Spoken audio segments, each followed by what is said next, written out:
What's up, ladies and gentlemen? Christian Hanna Horror here. We got Kaylin Horror back in the horror room. We're back. This is it. This is the equivalent to like Rocky and Drago as far as like rankings, because this is the year. This is arguably like the year of the horror movie, you know, because good lord, how tough was your list to make? So many good movies. It's ridiculous, right? It was a tough, top 5. It could have been top 15, and I still would have had a hard time. And it's funny because I've been asked this before we get started. Why are you only doing a top 5? Why don't you do a top 10? The reason I wanted to do 5 instead of 10 is because it's too easy. Like, let's say we did a top 10 for 1988.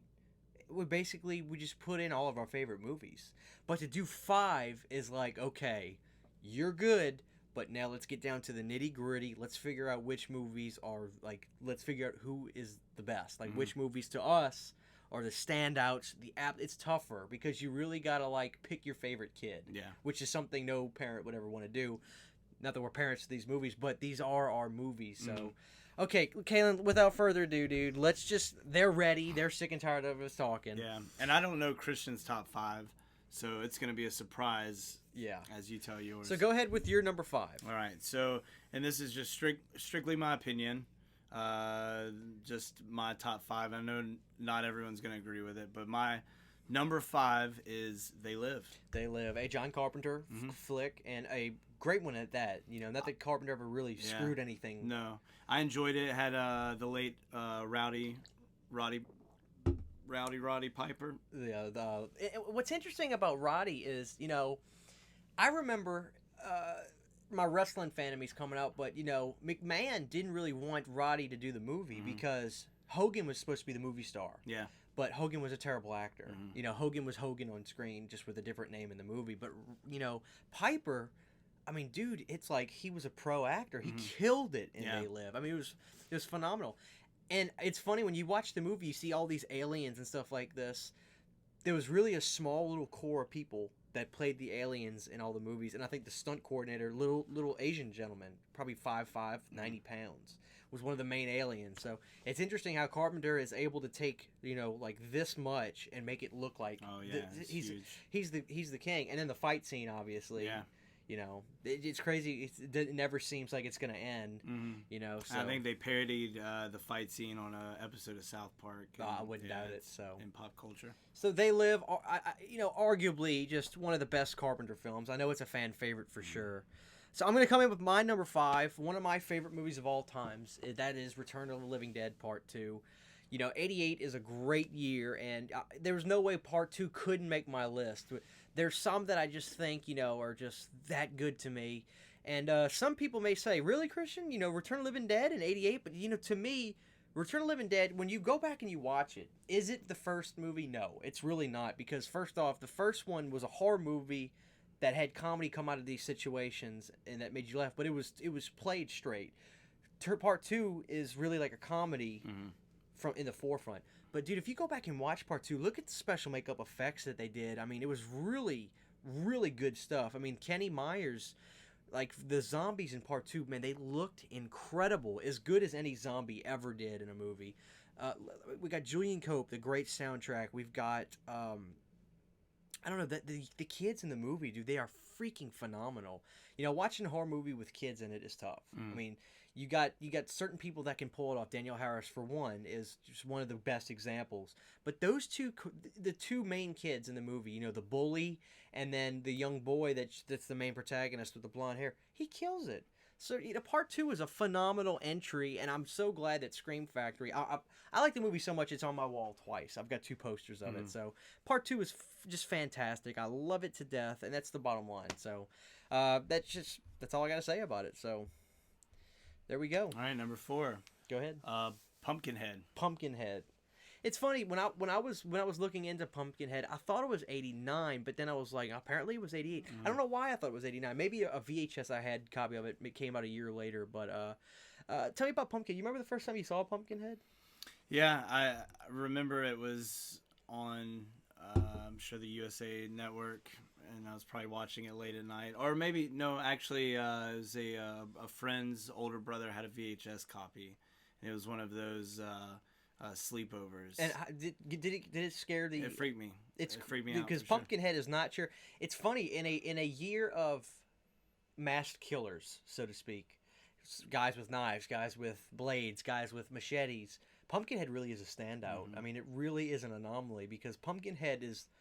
It's almost like a Godzilla type thing because he's huge. Pumpkinhead, when they reveal him at the end of the movie, Pumpkinhead is truly a beast. So, And I think that's why it got put on the list, because for me that creature was just it was spooky. It's a horrifying creature. Absolutely, Pumpkinhead is a surefire standout Mhm. in the year of '88. So, okay, guys, my number 4 is gonna be a movie called The Blob. You know, The Blob. Great one. Let's talk about standouts, Sure. dude.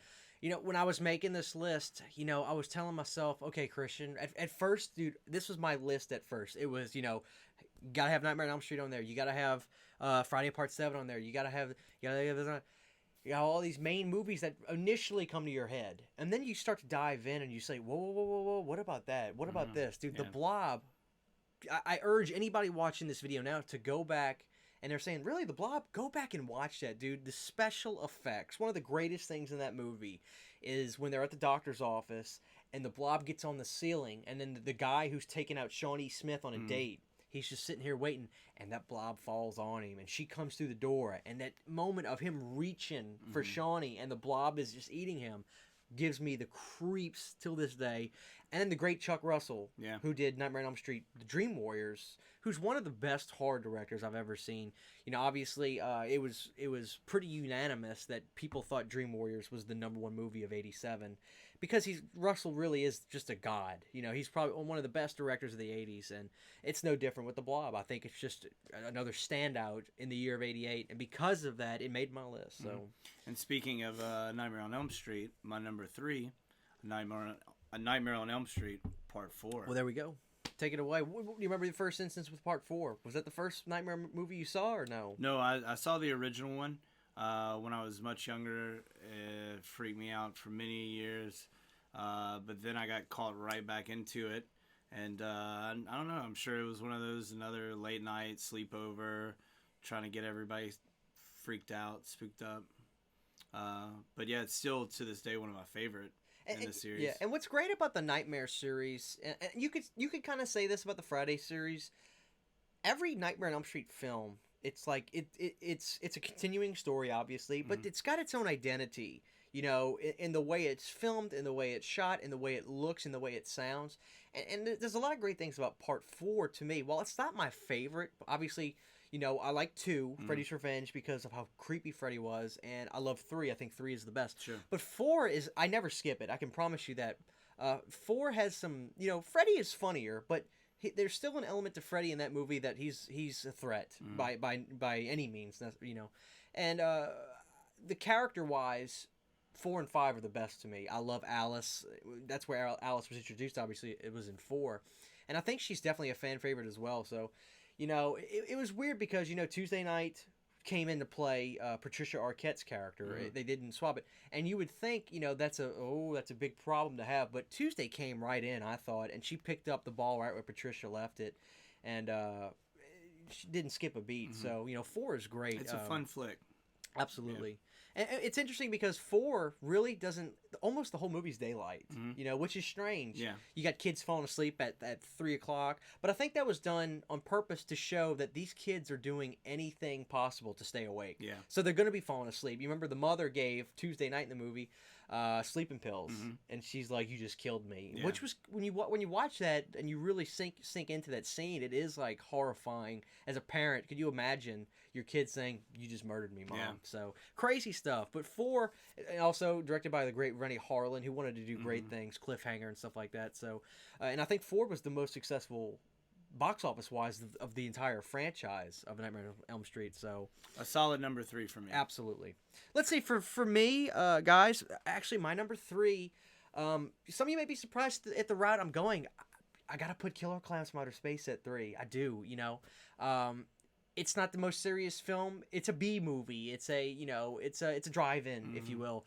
But the Chiodo brothers, they come in and they start to do these movies. There's a reason that people know the name, the Chiodo brothers. They stand out. They do incredible things. And, you know, Killer Clowns, this is a single movie. This isn't a franchise. but everybody knows Killer Clowns. Mhm. It's a staple in a horror fan's collection. Everybody's either got, you know, the Blu-ray of it. They've either got a life size of it, as you can see. But Killer Clowns, guys, you know, it's a movie. I use this expression on multiple movies, and I use it for this one. It's the little movie that could, you know, because it came out low budget, but it was done with a lot of passion. It was crazy, you know, these killer clowns from outer space. The title alone is so literal, you know. It's telling you this is what you want, this is what you're gonna get, killer clowns from outer space, and let's go for it. And it's goofy. It's 100% a comedy horror flick, but you know, it's perfect. I can't really put into words why I think it's so good, and I think that's a good thing. Sometimes you don't need to understand why a movie works, right? Yeah. So, and if you love it, you love it. And if you don't, you don't. And you know, Yeah. and I think Killer Clowns is one of those polarizing movies. I've seen people say, "I just don't get it. What's so great about it?" And other people they say, "It's perfect. Don't touch it." You know. So, and I think one thing that makes the movie even better is the lack of sequels. You know, Yeah. because there's nothing else to compare it to. Just say, "Oh, you know, why did this happen?" or "Why did this happen afterward?" It's there. It's a sterile movie, so to speak, and it's perfect to me. I don't think it needs a sequel. Just let it be the classic that it is. Which there's talks about it happening, but I don't know. It's all right now. All it is talk. So Well, great choice. thank you. Well, go ahead. We're already up to number 2. Number 2, Child's Play. Oh Lord, That classic Chucky flick. one of the greatest franchises of horror, arguably ever. Yeah. You know, it's interesting, man. Child's Play is another one of those movies that, from what I understood, you know, Child's Play when it came out, there's a reason MGM got rid of it because the backlash. I mean, think about what this did to Cabbage Patch Kids sales. Oh, yeah. You know what I mean? When you step back to that era, obviously in '88, you know, Cabbage Patch Kids were everything, and I think that's what Chucky kind of is. He's like an evil Cabbage Patch Kid. So, do you remember the first time seeing Chucky growing up? I do. I remember probably in the late 80s. Probably he was everywhere. I mean, I'm sure I saw him. Yeah. It's funny. You watch the movie now. I think every horror fan has this story. To save time, not that I'm trying to get this video over with, guess what my number 2 is as well? It's actually Child's Nice. Play. So, and I think it's making every horror fan's list on this that's going to comment on this. If not every, at least 90%, because, you know, that original movie of Child's Play, I put number 2 as the best in the franchise because I just love the direction of 2. But there's no denying that first movie, I give all the credit in the world to Tom Holland, number 1, because, you know, the original story that Don Mancini had, you know, Chucky was not a voodoo doll. But I think it's perfect the way it is. You know, Tom Holland came in and changed the script. Originally, I think Chucky was like just a doll, and then the kid cuts his hand or something and puts blood on the doll, and then that blood gives him life, which is almost like a voodoo thing in a sense. But Yeah. I mean, when you look at that story and then it gets chopped up and changed, I think Tom Holland had it right. The voodoo stuff with Brad Dourif. I mean, it's a perfect movie. Well, I think when I was younger, when this was, you know, when this was fresh, I had the experience of dolls being at my cousin's house, and she had a doll collection, and I remember seeing this movie, and it just, anytime that I saw a doll, I thought, well, it's got the possibility of coming alive and trying to kill me. So Right. there was kind of that like fantasy that I had that these dolls were coming after me. As an adult, I can watch it now and kind of see it from a different perspective. Sure. But it had me on guard at my cousin's house with the dolls on her bed because I'd look at them and make sure they weren't looking back at me. Right, and I wasn't obviously I wasn't the Twilight Zone generation. So before I can tell you, there's really 2 eras of my life: before seeing Child's Play and after.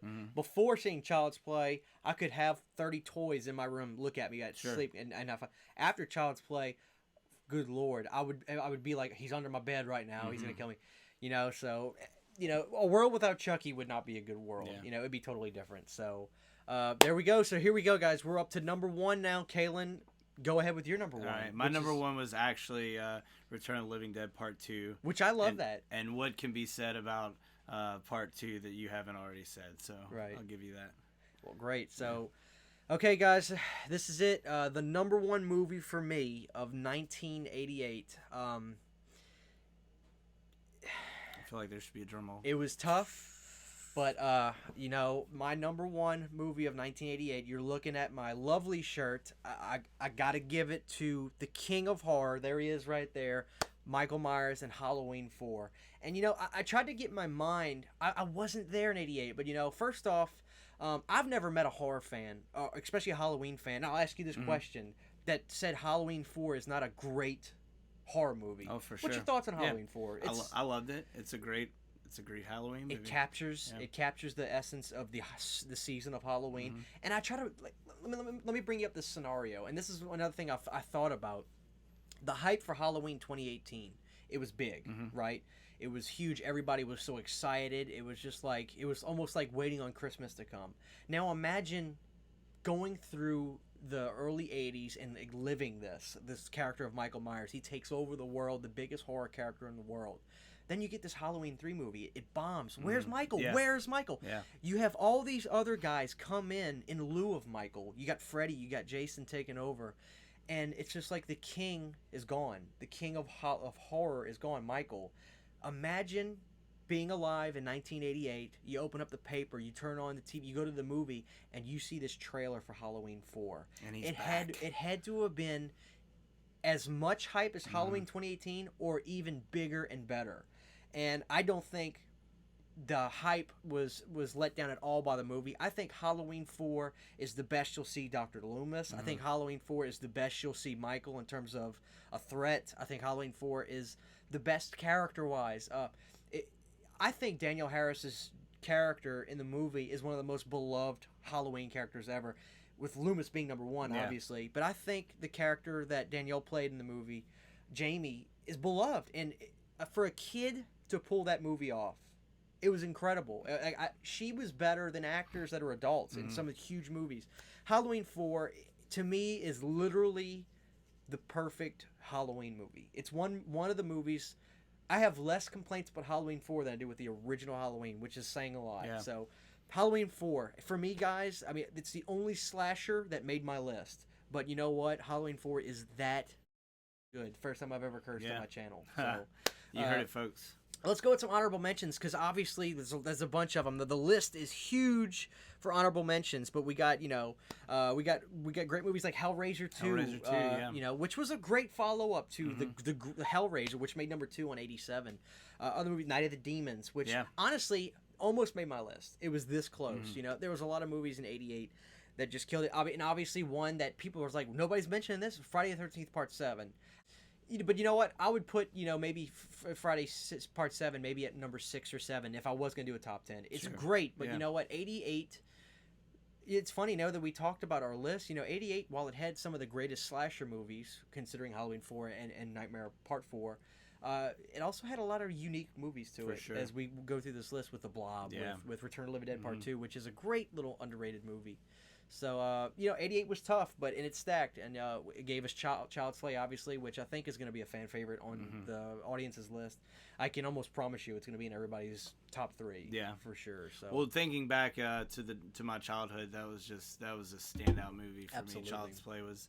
It scared the heck out of me. And the legacy obviously goes on, because what are we getting a remake of this year? Child's Play. So a great franchise. And we're getting a TV show from Don Mancini, which is going to really follow more characters with the Glenn and all that. But I think the remake is going to surprise people. I think it's going to be okay. You know, they're going to do some different things with it.